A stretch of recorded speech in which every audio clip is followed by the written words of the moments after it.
దేశం కోసం సేవ చేసినటువంటి మహనీయులు పొట్టి శ్రీరాములు గారు. చరిత్రలో గొప్ప విషయం, 1952 ఆ హృదయం ఆగిపోయిన తర్వాత మాత్రమే భారత మ్యాప్ యొక్క ముఖ చిత్రం కూడా మారింది అని మనం ఈ విధంగా గుర్తుపెట్టుకోవాలి.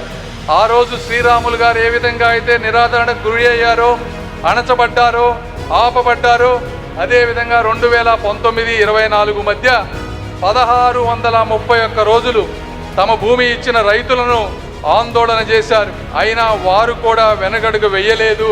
అంటే అన్యాయానికి తలవంచడం అంటే అన్యాయాన్ని ఒప్పుకోవటమే అని భావించారు అమరావతి ప్రాంత రైతులు. ఇది పొట్టి శ్రీరాములు గారు వంటి ఇచ్చినటువంటి ఒక స్ఫూర్తి అని నేను ఈ విధంగా మీ అందరికీ తెలియజేస్తా ఉన్నాను. నాయకుడు అంటే గెలిచినప్పుడు ముందుండేవాడు కాదు, ఓడినప్పుడు కూడా వెనక్కి తగ్గని వాడు నాయకుడు అని నిరూపించినటువంటి వ్యక్తి శ్రీ నారా చంద్రబాబు నాయుడు గారు. ఆఖరిగా తెలుగు జాతి త్యాగాలను గుర్తించుకునే జాతి, సర్వస్వం ఇచ్చిన వారిని గౌరవించే జాతి.